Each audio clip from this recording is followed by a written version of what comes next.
السلام علیکم ورحمۃ اللہ وبرکاتہ۔ سورۃ البقرہ آیت نمبر 254۔ اعوذ باللہ السمیع العلیم من الشیطان الرجیم من ہمزہ ونفخہ ونفثہ۔ اللہ تعالیٰ نے ایمان والوں کو خرچ کرنے کا حکم دیا۔ حکم دینے کے ساتھ ساتھ دو ایسی چیزوں کا ذکر کیا کہ جس سے انسان کو تسلی ہوتی ہے۔ پہلی چیز یہ فرمائی کہ مما رزقناکم، من یہاں پر عربی زبان کے اندر تبعیض کے لیے ہے۔ تبعیض کا معنی یہ ہوتا ہے کہ کچھ خرچ کرو۔ ایک تو تسلی یہ دی کہ تم نے سارا خرچ نہیں کرنا بلکہ کچھ خرچ کرنا۔ اب کچھ کا لفظ جو ہے وہ قلت کی طرف اشارہ کرتا ہے۔ اسلام نے اگر زکوٰۃ رکھی ہے تو پورے 1 سال بعد کہا کہ اپنے ٹوٹل مال کا جس کے تم 1 سال سے مالک ہو، اور اگر انسان کسی چیز کا 1 سال سے مالک ہو تو 1 سال بعد اس کی مالیت کتنی بڑھ جاتی ہے؟ بڑھتی ہے کہ نہیں بڑھتی؟ تو قرآن نے کہا کہ صرف اسلام کہتا ہے صرف 40واں حصہ اللہ کے راستے میں دے دو۔ اب 1 سال بعد 40واں حصہ، اور 40واں حصہ 100 روپے کا 2.5% بنتا ہے۔ 100 کا 2.5%، یعنی 100 روپے میں سے 2.5 روپے، 1 لاکھ میں سے 2.500، 1 کروڑ میں سے 2.5 لاکھ، یہ تم نے اللہ کے راستے میں دینا ہے۔ اور اسی طرح صدقۃ الفطر یہ بھی فرض ہے۔ اس کے بارے میں فرمایا کہ جب تم رمضان کے روزے پورے کر لو، آخری دن میں عید کی نماز پڑھنے سے پہلے تم نے جو ہے اللہ کے راستے میں خرچ کرنا ہے۔ یہ اللہ کتنا خرچ کرنا ہے؟ 1 سا۔ 1 سا چاہے گندم، چاہے کھجور، چاہے چاول، اور اس کی مالیت کتنی بنتی ہے؟ 200، 300، 500، 1000، یہ 1 سال بعد۔ پھر اس کے علاوہ انسان پر جو عام حالات میں خرچ کرنے کا اسلام نے کہا، اس میں سب سے پہلے اس کا اپنا بدن ہے۔ جس طرح ایک صحابی نے پوچھا کہ میرے پاس 1 درہم ہو، آپ نے فرمایا اپنے نفس پہ صدقہ کرو۔ 2 ہوں تو اپنے اہل پر، زیادہ ہوں اپنے غلام پر، اس سے زیادہ ہوں پھر تم جہاں بہتر سمجھو۔ اسلام نے خرچ کرنے کے لیے جو فرض کیا ہے وہ قلیل مقدار ہے۔ ہاں جو اس سے بڑھ کر خرچ کرتا ہے اسلام، اللہ تعالیٰ پھر اس سے بڑھ کر اس کو برکتیں بھی عطا کرتا ہے، وہ ختم بھی نہیں ہوتا پھر۔ تو سب سے پہلے تو تسلی یہ دی کہ مما اس لفظ سے کہ کچھ، سارا نہیں۔ اور پھر دوسری تسلی یہ دی کہ رزقناکم، یہ ہم نے تمہیں دیا ہے۔ کوئی بندہ کسی کے مال پر اگر ہاتھ ڈالے نا تو اگلا اعتراض کرتا ہے کہ بھئی میرے مال کے اندر تم کیسے میرے سے کسی چیز کا مطالبہ کر سکتے جب تک میں نہ چاہوں۔ یہاں پر اللہ تعالیٰ نے فرمایا کہ یہ رزق ہم نے تمہیں دیا۔ تو آپ کو جو کوئی بندہ اتنے پیسے دے اور دینے کے بعد آپ سے ہی کہے کہ تھوڑے سے مجھے دو اس میں سے، تو آپ کہو گے کہ بھئی سارا ہی آپ کا دیا ہوا ہے۔ ہاں اگر کوئی کمینہ اور بھوکا ہوگا تو وہ کہے گا میں نہیں دیتا۔ اگر کوئی صحیح نسلی ہوگا نا تو وہ کبھی بھی آپ سے یہ نہیں کہے گا، وہ کہے گا جناب سارا ہی آپ کا دیا ہوا، جتنا مرضی لے لیں۔ دوسری تسلی یہ دی کہ یہ جو تم دے رہے ہو نا اللہ کے راستے سے، یہ تم نے اس میں سے کچھ دینا جو ہم نے تمہیں دیا۔ گویا ہم نے تمہیں 100 روپیہ دیا، اس میں سے 2.5 روپے تم سے 1 سال بعد مانگ رہے ہیں۔ اور پھر اس کو ایک اور طریقے سے آپ یوں سمجھیے کہ بعض دفعہ بندہ محبت کی بنیاد پر بھی کسی سے لیتا ہے۔ جس طرح آپ اپنے بچے کو پیسے دیتے ہیں چیز کھانے کے لیے، جب وہ چیز لے کر آتا پھر آپ اس کو کہتے ہیں مجھے بھی دو۔ اب یہ جو آپ اس سے مانگتے ہیں یہ محتاجگی تھوڑی ہوتی ہے، یہ محبت ہوتی ہے، یہ پیار ہوتا ہے کہ دیکھیں کہ یہ مجھے بھی چیز دیتا ہے کہ نہیں. اگر وہ دے دے تو بندہ کتنا خوش ہوتا ہے, شاباش ہو میرا بیٹا, اور نہیں نہیں بیٹا تم کھاؤ, میں نے کیا کرنی ہے چیز. ایسے کرتا ہے کہ نہیں کرتا بندہ؟ وہ صرف ایک محبت کا انداز. جن کے لیے اللہ کہتا ہے کہ ان کو کھلاؤ, کہ اللہ انہیں خود نہیں کھلا سکتا؟ تمہیں اللہ نے دیا تو ان کو اللہ خود نہیں دے سکتا؟ دے سکتا ہے, لیکن اللہ نے تمہارا بھی تو امتحان لینا ہے نا. کہ تم گزر گئے تو تمہارے پاس ایک غریب بھوکا بیٹھا تھا, تمہیں میں نے دیا اور اس کو میں نے نہیں دیا, گویا کہ میں نے اس کو دینا تھا تیرے واسطے سے, تجھے دے کر کہا کہ اس کو بھی دے. یہ بھی ایک اعزاز ہوتا ہے. آپ کسی بندے کو کسی علاقے کا کفیل بنا دیں اور اس کو کہیں کہ لو یہ فلاں فلاں بندے میں بانٹ دو, تو وہ کتنا خوش ہوگا کہ دیکھو میری عزت بنے گی. گویا کہ جس کو اللہ نے مال دیا ہے, اللہ نے اس کو علاقے کے اندر چودھری بنا دیا, اللہ نے اس کو عزت دی ہے کہ لے اب میں مال تجھے دوں گا, تجھے غریبوں کا حق بھی دوں گا, اب تو نے غریبوں کا حق نکال کے ان کو بچا کے آنا ہے. یہ مطلب ہے مما رزقناکم, اس میں سے خرچ کرو جو ہم نے تم کو دیا, یہ تمہارا ذاتی کچھ نہیں ہے. اور اس میں ایک یہ بھی ہے کہ جب دیا ہم نے تو اگر تمہیں کچھ کمی آ گئی تو پھر اور دے دیں گے, کوئی فرق نہیں پڑتا. من قبل ان یاتی یوم, دوسری بات یہ, تیسری بات یہ کی تم خرچ کرو اس سے پہلے کہ وہ دن آ جائے کہ جس دن تمہیں کچھ فائدہ نہیں ہوگا. جس طرح بندہ کسی کو کہتا ہے نا کہ بھائی آپ اس کی مثال یوں لے لیجئے کہ کسی بندے کے موبائل کے اندر کچھ فری منٹس ہوں اور اس کو یہ کہا جائے کہ یہ جو منٹ ہے نا تمہارے, یہ ایک دن کے لیے ہے.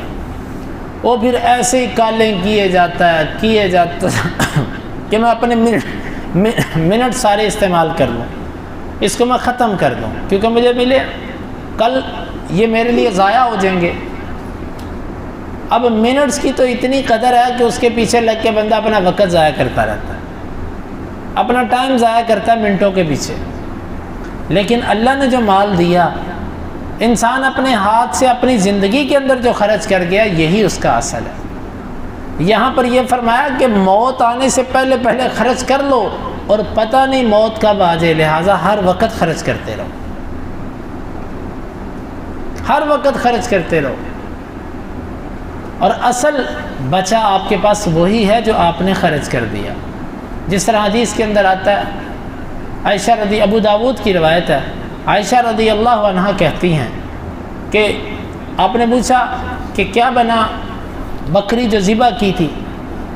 کہا کہ اللہ کے رسول صلی اللہ علیہ وسلم وہ بکری کی صرف ایک کندھا بچا ہے, باقی سب ختم ہو گئے. آپ نے فرمایا یوں نہ کہو سب بچ گیا ہے سوائے کندھے کے. ذرا غور کیجئے کہ کیسی ذہنیت تھی اللہ کے نبی صلی اللہ علیہ وسلم کی, کہ سارا ہی بچ گیا ہے سوائے اس کے جو ہم نے بانٹا نہیں ہے, وہ نہیں بچا, باقی سب بچ گیا. تو ہم اپنی رقم سیو کریں, اپنی پراپرٹی بنائیے, سیونگ کیجئے, لیکن وہاں کیجئے جہاں آپ کے لیے ہو. دنیا کی سیونگ تو آپ کسی کے لیے کر رہے ہیں. آپ مریں گے تو کوئی آپ کے لیے دعا بھی شاید نہ کرے, اور لڑیں گے کہ میرا اتنا اور اس کا اتنا اور اس کا اتنا. ایک قبر کے اوپر لکھا ہوا تھا, دادا جی آپ کے بچوں میں سے کسی نے آپ کی قبر پہ تختی بھی نہیں لگوائی, اور میں نے تختی لگوا دی آپ کی قبر پر آپ کے پیسوں سے. یعنی کہ وہ تختی لگوانے کو اپنے لیے سعادت سمجھ رہا تھا, لیکن یہاں پر سوچنے کی بات کیا ہے, اس نے لکھا ہوا تھا آپ کی ساری جائیداد یہ بانٹ کے کھا گئے, اور کسی نے آپ کی قبر پہ تختی تک بھی نہیں لگوائی. یہ بات تو حقیقت ہے کہ آپ جو جمع کر رہے ہیں یہ تو آپ کے بچے کھا جائیں گے, اور آپ کہتے ہو کہ میں بچوں کے لیے بنا کر جاؤں, بچوں کے لیے بنا کر جاؤں. بچوں کا رب نہیں ہے. جس رب نے آپ کو دیا وہ آپ کے بچوں کو نہیں دے گا. اس کے بعد دروازے بند ہو جائیں گے اس کی رحمت کے. بندہ خود دیکھتا تو وہ کچھ بھی نہیں تھا, اس کا باپ اس کو کچھ بھی نہیں دے کر گیا, اس نے محنت کی, اس کے پاس ڈھیر لگ گیا. تو آپ کے بچوں کو بھی اللہ دے گا۔ تو اصل وجہ یہ ہے میرے محترم سامعین، ہماری جو اصل ذخیرہ اندوزی ہے وہ آخرت کے معاملے میں ہونی چاہیے، اور ہمیں دنیا کی تجارت اور دنیا کے کاروبار میں وقت اتنا ضائع نہیں کرنا چاہیے۔ اللہ کی قسم، کئی بندے صبح سے لے کے رات تک دنیا کے پیچھے ایسے بھاگتے ہیں جیسے گدھا ہوتا ہے، اور یوں لگتا ہے کہ شاید یہ دنیا میں آئے ہی کاروبار کر رہے ہیں، پیسہ ہی کمانے دنیا میں آئے ہیں۔ یہ زندگی ہے۔ اللہ تعالیٰ فرماتا ہے کہ خرچ کرو اس سے پہلے کہ وہ دن آئے۔ اللہ کون سا دن؟ لا بیع، اس دن تجارت نہیں ہوگی، یعنی اب اللہ سے تجارت کر لو۔ هل ادلکم علی تجارت تنجیکم من عذاب علیم، میں تمہیں ایسی تجارت کی طرف رہنمائی نہ کروں جو تمہیں عذاب علیم سے نجات دے گی؟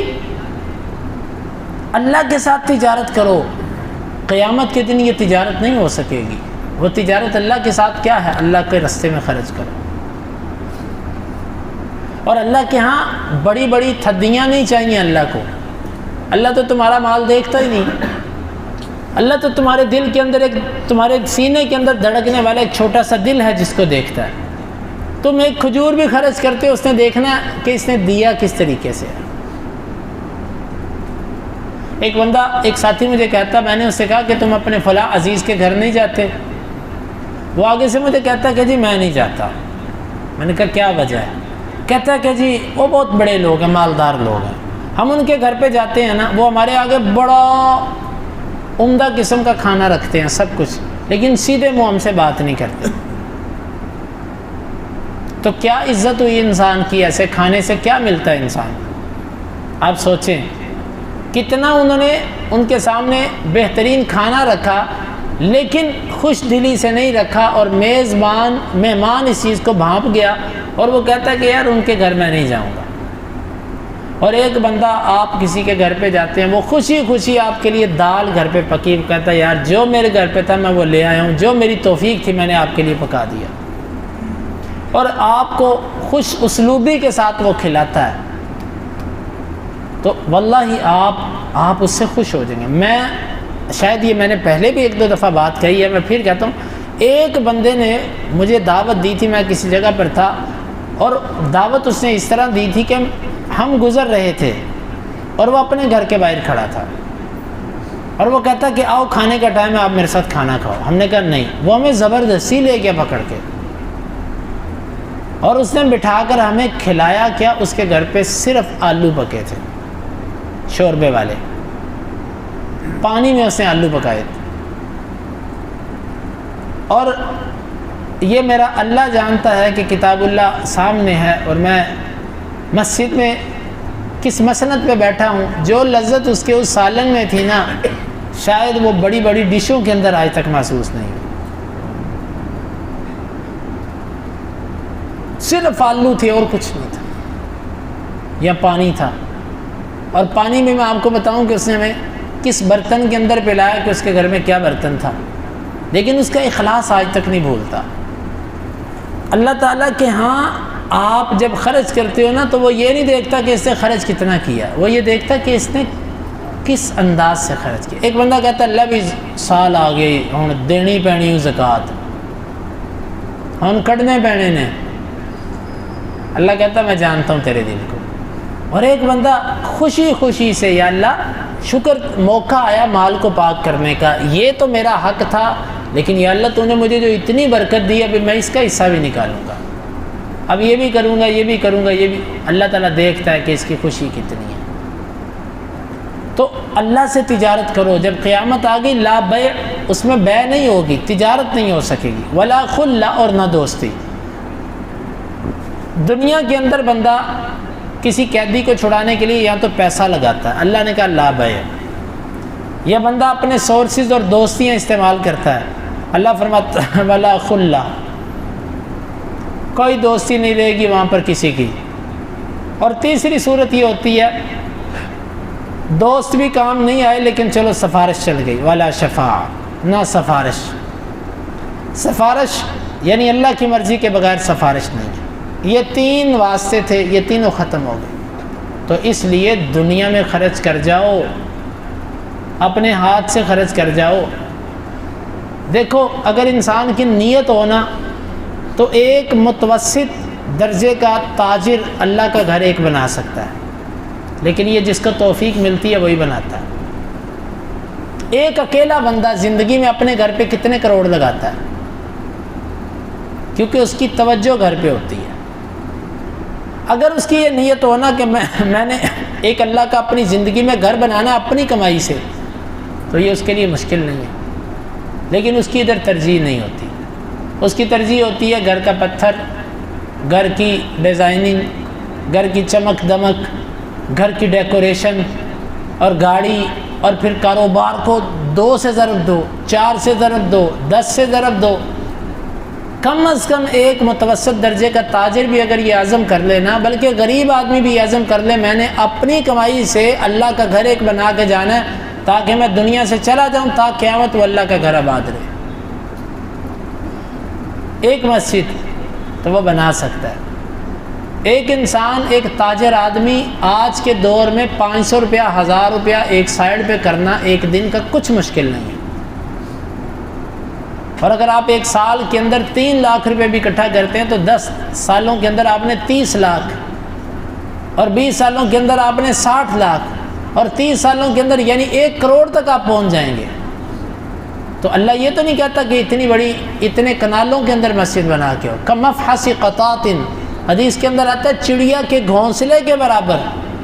اب چڑیا کے گھونسلے کے لفظ ذکر کر کے اشارہ ہے کہ چھوٹی سی ہی بنا دو اللہ کے گھر۔ تو ہمیں ان خیرات والے کاموں کی طرف توجہ دینی چاہیے۔ ہم ان معاملات کے اندر بہت پیچھے ہیں، کوئی نہ کوئی خیر والا کام کر دینا چاہیے، یا مسجد یا مدرسہ، یا اللہ کے راستے میں فی سبیل اللہ ہسپتال بنا دیا، اللہ کے راستے کے اندر کوئی ایسا تعلیمی دستکاری کا کوئی اسکول بنا دیا جس میں بچیوں کو کڑھائی سکھائی جا رہی ہے، سلائی سکھائی جا رہی ہے، گھر کی خانہ داری اور اس طرح کی چیزیں کہ جس سے لوگ اپنے معاش کا نظام چلا سکیں۔ اس طرح کے خیر کے کاموں میں حصہ لینا چاہیے۔ اور اسی طرح گلیاں ٹوٹی ہیں، واللہ میرا کبھی کبھی دل کرتا ہے، لیکن میں اکثر اس چیز کو کسی وجہ سے میرے سے چھوٹ جاتی ہے، لیکن میں آپ کو بتائے دیتا ہوں، میرا بڑا دل کرتا ہے یہ جو سڑکیں ٹوٹی ہیں نا، میں ان سڑکوں کے اوپر نا یہ ٹوئے ٹبے جو ہیں ان یہاں پر سیمنٹ کے ساتھ یا کسی چیز کے ساتھ اس کو ٹھیک کرواؤں۔ ایک گزرنے والا جب سیدھے رستے سے گزرتا ہے آپ کو کتنا اجر ملتا ہے آپ کو کیا پتہ۔ مسلمان کے رستے سے تکلیف کو دور کرنا کتنا بڑا اجر ہے۔ راستے میں گلی کے اندر گٹر بند ہے نا، آپ کہتے ہو بھائی ان کو فون کرو، وہ کہتا ہے اس کو کرو، وہ دروازے کھٹکا کے کہتا ہے 50 روپے نکال لو۔ یہ کیا ہے یار؟ ایک کوشش کیا کریں، ایسے موقع ڈھونڈا کریں، اکیلے کام کروا دیا کریں، یہ بہت بڑی نیکی ہے۔ ٹوٹی ہوئی سڑکیں اور اسی طرح پھر یہ گٹر اور یہ رکا ہوا پانی اور یہ بعض جگہوں پر لائٹیں خراب ہوتی ہیں جس کی وجہ سے بڑی جو ہے وہ وہاں کا نظام، وہاں پر بڑے جرائم ہوتے ہیں۔ یہ نیکیاں ہیں، ان کی طرف متوجہ رہا کریں، یہ بڑے عظیم کام ہیں، ان کو اپنی زندگیوں میں کر جائیں، آپ ان کے انشاءاللہ اثرات اور اس کے ثمرات آخرت میں پائیں گے۔ تو فرمایا کہ یہ دنیا میں جو کرنا کر لو، آگے کچھ نہیں ہوگا۔ والکافرون هم الظالمون، اور اصل ظالم ہی کافر ہے۔ بعض اسلاف اس آیت کو، اس ٹکڑے کو پڑھ کے کہتے تھے اللہ تیرا شکر تو نے کہا ہے کہ کافر ہی ظالم ہے۔ اب یہ گرامر کی بات ہے کہ اس میں تخصیص پیدا ہو چکی ہے، میں آپ کو سمجھا نہیں سکتا۔ اس کا معنی یہ ہے کہ کافر ہی ظالم ہے۔ وہ کہتے تھے اللہ تیرا شکر تو نے یہ کہہ دیا کہ کافر ہی ظالم ہے۔ اگر یہ ہوتا نا کہ کافر بھی ظالم ہے تو اس کا مطلب ہے مسلمان پر بھی یہ چیز آتی۔ تو بہرحال اس میں اشارہ اس بات کی طرف ہے کہ خرچ نہ کرنے والا کافرانہ عمل کرتا ہے۔ خرچ نہ کرنا کافروں کا کام ہے، مومن اللہ کے راستے میں خرچ، اسی لیے کہا کافر ظالم ہوتا ہے۔ تو میرے محترم سامعین، یہ آیت مبارکہ ہمیں ترغیب دیتی ہے، ہر بندہ اپنی استعداد کے مطابق، اپنی وسعت کے مطابق خیر میں حصہ لے۔ ہم اگر خود اٹھ جائیں نا تو ہم سب ٹھیک کر سکتے ہیں۔